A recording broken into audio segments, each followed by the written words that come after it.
তুমি কেন কবুল পড়ে বিয়ে পড়ো, আমার তো বুঝে আসে না। বাবা, আপনি কেন আপনার ছেলেকে কবুল পড়িয়ে বিয়ে দিচ্ছেন, আমার বুঝে আসে না। ভাই, আপনি কেন আপনার মেয়েকে কবুল পড়িয়ে বিয়ে দিচ্ছেন, আমার বুঝে আসে না। আপনার মেয়ে হলুদ কাপড় পরে, মাথার মধ্যে খোপা দেয়, 3 জন এসে দুধ খাওয়ায়, 4 জনে কোলে নিয়ে নেয়, 6 জনে গান বাজায়, 10 জন এসে হলুদ মাখে, শুধু বুঝি মৌলবি দিয়ে কবুল পড়ালে বুঝি মুসলিমের বিয়ে হয়। শুনুন, আপনার নবী মুহাম্মদুর রাসূলুল্লাহ সাল্লাল্লাহু আলাইহি ওয়াসাল্লাম কবুলের পদ্ধতি দিয়ে গেছেন, তাই কবুল পড়ায় মুসলমানের বিয়ে মনে করেন না। কিন্তু বাকি যেগুলো করেন এগুলো কার পদ্ধতি? কার?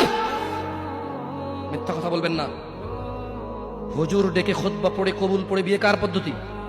আল্লাহর নবীর। এই গান কার পদ্ধতি? কেন করতেছেন? ওটা তো আপনার বিয়ের অংশ। বিয়ে না হলে তো বাজাতেন না। বিয়েকে কেন্দ্র করে যেমন কবুল বলছেন, বিয়েকে কেন্দ্র করে তো গানটা বাজাচ্ছেন। কয়জন নবীর উম্মত আপনি?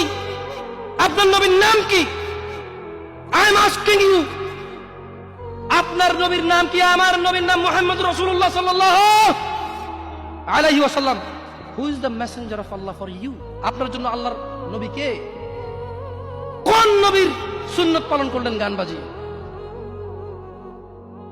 আপনার জন্য আমার বিল্ডিংটা ভেঙে পড়বে, বলে রাখি ছাড়বো না। আল্লাহ, তুমি আমার ভাইদেরকে হিদায়াত দাও ইয়া আল্লাহ, ছাড়বো না। এই যে ভূমিকম্প হলো আপনার গান বাজনা বাজানোর কারণে। মুহাম্মদ সাল্লাল্লাহু আলাইহি ওয়াসাল্লাম কি মিথ্যা কথা বলে?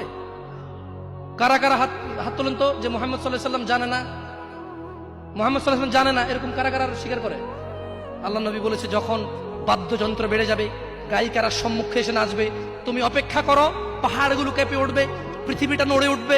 জালজালা, ইযা যুলজিলাতিল আরদু জিলজালাহা, যখন পৃথিবী প্রবল কম্পনে প্রকম্পিত হবে। ওয়া খরাজাতিল আরদু আসকালাহা, যখন এই মাটি তার ভিতরে যা আছে একদম লাথি মেরে বের করে দেবে, লাশ হোক আর যাই হোক, মাটি বলবে যে বের হও, বের হও আমার থেকে, বের হও, আমি তোর আর কাউকে রাখবো না।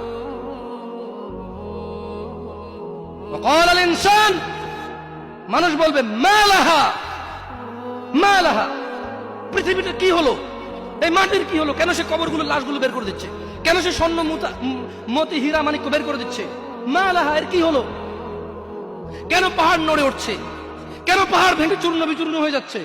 মানুষ বলবে মালাহা, পৃথিবীর কি হলো?